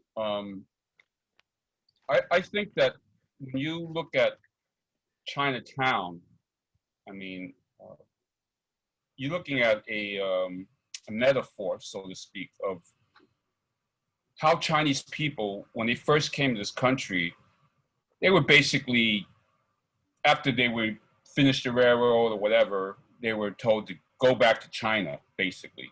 Get out of here, and especially in the West Coast during the Chinese exclusion period.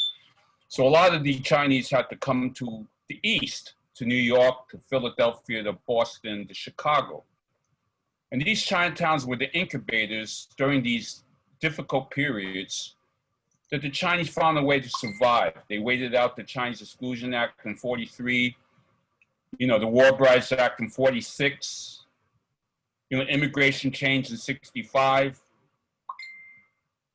It's been a place where we've been rejuvenating and I guess every year we come out and do Chinese New Year, show our spirit and our culture. Every year you come out and you show your spirit and your culture. For a long time, there was a problem in the martial arts schools that you couldn't teach Black and Puerto Ricans because we were teaching outside the race. Yet, if you go to some of the schools, if you go to Chinese New Year, most of the crews now are Black and Puerto Rican, not Chinese kids. Black and Puerto Rican kids marching in Chinatown showing Chinese spirit. What Chinatown is a beacon of our culture, of what Chinese people are all about. We're a people who think about the future generations, education. These are our values that we have and we keep. That's why we come out to do the lion dance. Do you understand that when you come out with the lion dance and you run into another group, if you go into a fighting stance, you will be fighting for the whole year. So everybody group that comes out with the lions basically say, we're gonna be peaceful this year, right? And as they pass and they bow to each other, nobody knows what this is all about. How many people even understand the ceremony? When Giuliani stopped the fireworks, it's like part of the exorcism to chase away the evil spirit. Why do we have lions? To chase away the evil spirits, to bless these stores, to have good luck. And the fireworks represented the evil spirits floating away. Now you have Giuliani who says, oh, the Chinese, they don't need that. Nah.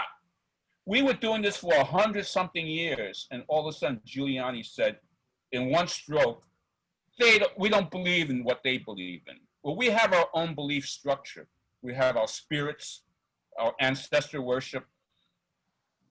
These are the things that make Chinatown, Chinatown. And unless you have a place to preserve that, I mean, just go Chinese New Year. You look at all the crews, half the crews are Black and Puerto Rican because they see the discipline, they see the culture, the honor system, and they practice Kung Fu religiously. Right. Because where they come from, they don't have discipline. So are you saying Chinese American, if you were to pick? I'm talking about a 5,000-year-old culture. You have Chinese who are all over the world. You go to, one of the things when I travel around the world, the first thing I do is I go to the Chinatown, whether I'm in Amsterdam, in London, in Europe, or South America. You go to the Chinatown, you know what you find out? You find out what it's all about. The Chinese will say, oh, go here. That's the place where you get the best bargains. Just go here. Don't go there. It's a bad area. Every area in the world, there are Chinese people. So you're talking about a change of perception. Thank you for that, Victor. I do want to do time check. It's 7:58. If you cannot stay beyond 8, feel free to leave the meeting. You can also send this note to me through email or to info@3x3.co for you to think about what would constitute the unique character of 70 Mulberry Street among different aesthetic features and services or historical connection within the community. I will continue on this exercise for those of you who can stay. How much longer is this, Priyanka? I think I would say if you give me another 5-10 minutes, that should be enough to go through this. This is the last exercise and just like next steps. Okay. Yeah.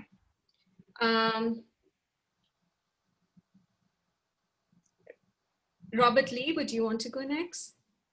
I wanted to say something that I had forgotten that Victor just reminded me of. I don't know what your next exercise is, but for decades, my organization, Asian American Art Center, where we had a gallery and exhibiting contemporary artists. Every Lunar New Year, we had a folk art exhibition, and a great deal of the folk artists, Asian folk artists who live in New York and Brooklyn and everywhere, we would exhibit their crafts. Now on Canal Street near Mott, you can always see a folk artist there who creates animals out of blades of grass, grass animals, and he weaves them together. We had another folk artist he's still there, who would make opera figures and other personages from traditional China's history out of rice dough. And they were miniature masterpieces, maybe 3 or 4 inches tall. He still lives in Brooklyn. And we've had people who will hire him and make 50, 60 such figures, a whole scenery with mountains and buildings. Of course, we had calligraphers, but we also had shadow puppets, so many different folk arts that make this community really unique among any other community in New York City. And in Japan, those folk artists are considered national heroes, national national figures. But in Chinatown, we could never get the leadership to recognize such people, because a lot of them in China, in history, were peddlers on the street. So they couldn't see them differently in the way in which Japan came to see these master craftsmen and how much they brought attention and significance to Japanese culture. And we wanted to create special kiosks for a number of them, beautiful structures that could move and roll from one area to another to recognize their significance, particularly to bringing more people to Chinatown and seeing and enjoying the Chinese special character. How that fits into the building, where you might have a special place where such artists could be exhibited, how you encourage them. There are a number of things on eBay where lots of different folk artists come together and sell their work, but it's the authenticity of the ones that still exist in and around New York City that could be given a special spotlight. I know there was a restaurant right on Mott Street that recently closed that had a whole display about 3 or 4 feet long of about 50 of these dough figurine personages in a beautiful landscape. But because it was simply part of the entrance to the restaurant and people would just walk past it, and there was very little signage telling people what to look at, what it is, what does it mean, what is the scene. A lot of Chinese folk arts and other kinds of folk art is passed up as passé. But compared to the kinds of toys or plastic things that are in New York City, these can be pointed out as having very, very special meaning, character, from heritage. And so there's a great deal of heritage, artistic heritage, that the community has not learned to exploit, to show that it can serve this community in ways that has not done before. We were never funded enough to be able to bring that kind of spotlight to these folk artists. Right, Robert. I would want to, because we're running out of time, I got the point. I'm done. Yeah, thank you for that. Mr. Grubler, would you want to go next? I see you have your hand raised. I already said what I was going to say. Okay. I'll then jump to the next activity. Feel free to speak to the other activities if I missed you for some reason. We listed some things that were mentioned in the first round of meetings, which people thought speak to the unique character of 70 Mulberry Street, such as the overall visual aspects and physical features, which would be the shape and size of the building, surface quality of the facade, such as stone masonry work, a long-standing historical connection with the community, services offered by the tenants, and I'm sure this is not a comprehensive list at all. If you were to pick one, either intangible or tangible trait, right? Like either a physical trait or something that has an emotional connection with you, what would you choose and why? Hong, would you want to speak? Yeah, I would choose the service offered by the tenants. It is a place is unique because of, I think it certainly has this physical appeal to the community, and it is historical value that is undeniable. But I think the services provided and the impact that those services have on people's lives is almost the soul of the building. So I think that is what I would characterize it as as really unique about the building. Thank you for that. Peg, would you want to go next? Thank you. I would say it's longstanding historical connection with the community. And would you want to unpack that a little bit? Well, I think we've talked about it a lot. You know, it's been there all these years. It has served different purposes through the years. We've listened to how it's connected people, brought them together.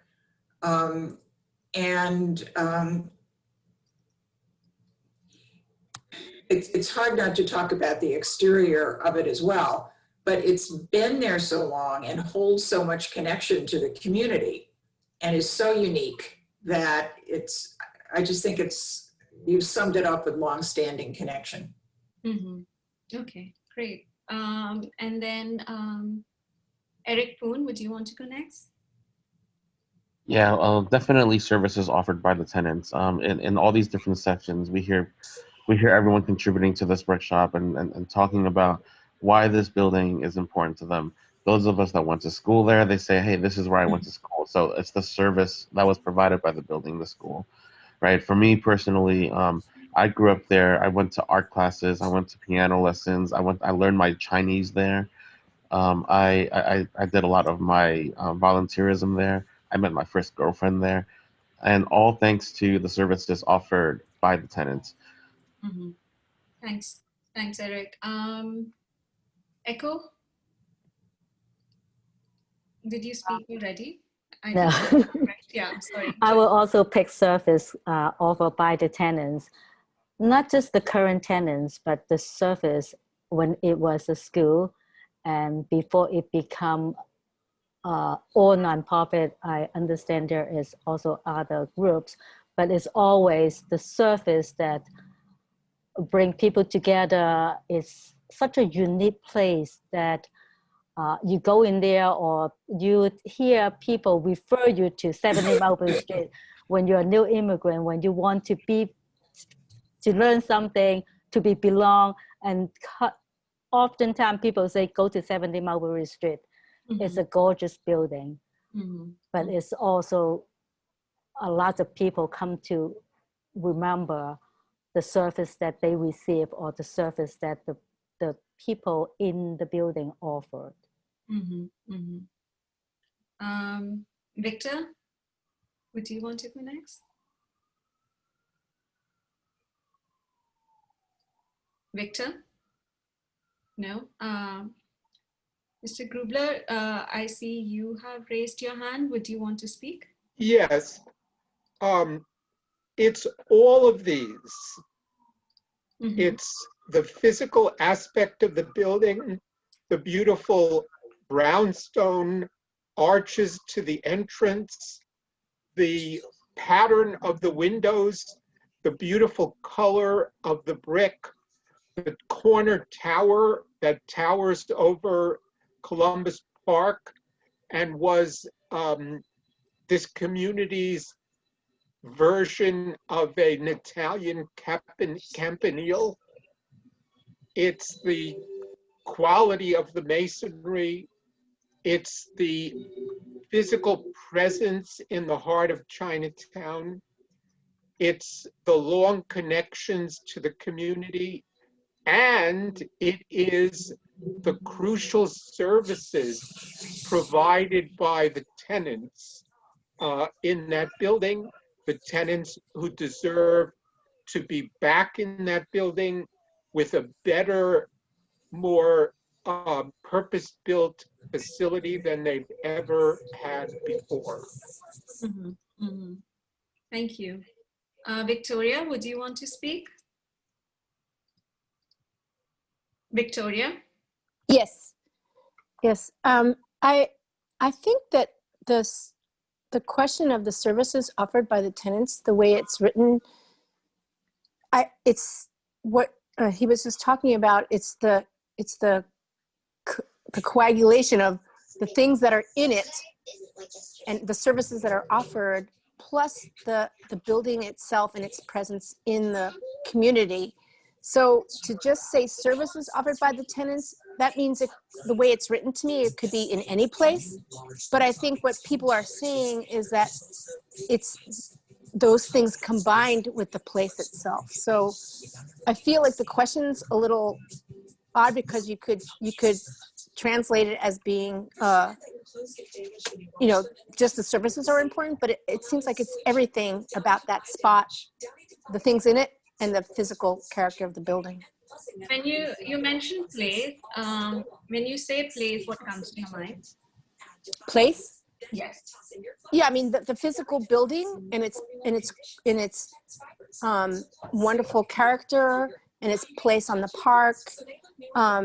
It is not just, it is the combination of the things that were in it and the services that were needed in combined, I feel like. And I think the question of the way it's written seems like if you answer that question straight on, it could be anywhere. And I think people are saying it can't be anywhere, it should be here, right? Mm-hmm. I think everybody has spoken. Am I missing anyone? Does anyone else wants to speak? We would say services offered by the tenants in the most magical space. I think that's good. With that, I will wrap up this session. Just want to tell you that this is last of the community meetings that we would be holding, and we will move into the synthesis phase. And the report will come out mid-December. But you still have the opportunity to participate in the survey if you have not already. You can access it via a website link or the QR code. All the advisory committee, if you go to their social media handles, also have all these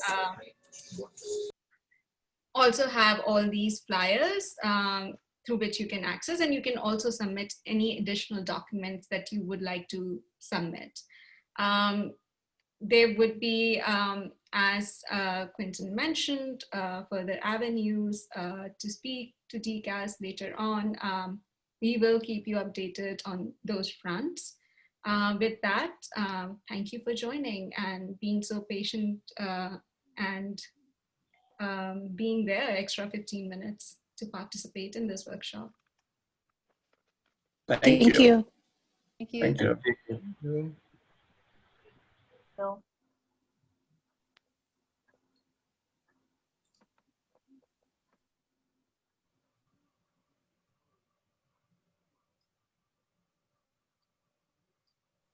Thank you, Priyanka. Thank you. Good night. Good night. Hold on.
things that are on this list. Heritage meaning the history of this place and our sense of place, and also like creating heritage for the future. And creativity, because, you know, it's what happens inside. It's what happens when we as a community gather and, you know, perform art or talk to our seniors or, you know, learn from each other. So to me, creativity and heritage are the things that are like the two arms that really embrace all the other stuff: learning, inspiration, contribution, growth, well-being, and community. So those are the two things on this slide. Next slide. Let's keep playing this game. There you go. And I would choose of these two, how would I describe 70 Mulberry Street's identity? I would say immigrant and New Yorker. And I say that because, yes, it's Chinese American now. In fact, it's Asian American. We have Malaysian Chinese, we have Vietnamese Chinese, you know, we have Singaporean Chinese, we have Singaporeans, you know, and it's a very diverse Asian American community now, but it's very diverse. So Nicole, you say you're biracial, you know, and I want to be embracing, you know, all of that as what 70 Mulberry Street's identity should be.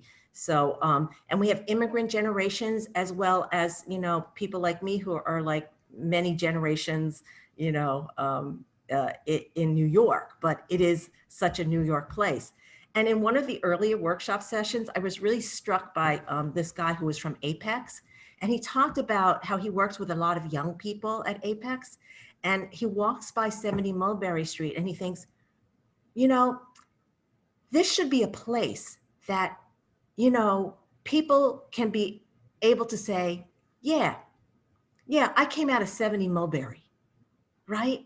It should be a brand. It should be a label. It should be people from UEAA, you know, will go out there and say, oh yeah, I'm from 70 Mulberry, you know? It should be like saying, you know, I'm from, I don't know, name something contemporary, Nicole.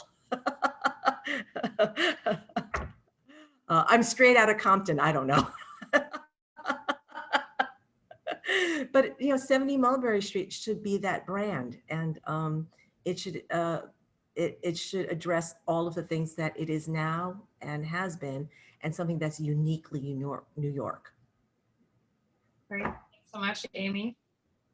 I also see Kayu Lee has had her hand up. Yeah, I'm sorry, I already spoke, so. Okay. Anyone else before we close the meeting? Any last comments, final thoughts?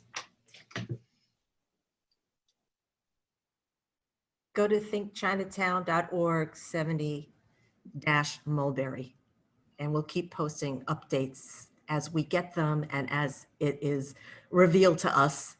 And if we find it, even though it's not revealed to us, we'll put it up there too. Amy, you hyperlinked the survey, right? The survey is hyperlinked, right? The hyperlink to the survey is also on that page. Okay. I'm going to pick it up later and post it to my Facebook to make people fill it out. Yeah, get people to fill it out. Thank you. A diversity of voices in here. Yeah, if you could spread it in your networks, that would actually be really great and helpful to us as well. Okay. Thank you. Thank you. Thank you. Thank you. Thank you, everyone. Thank you. Thank you. Thank you, everyone, for your patience. And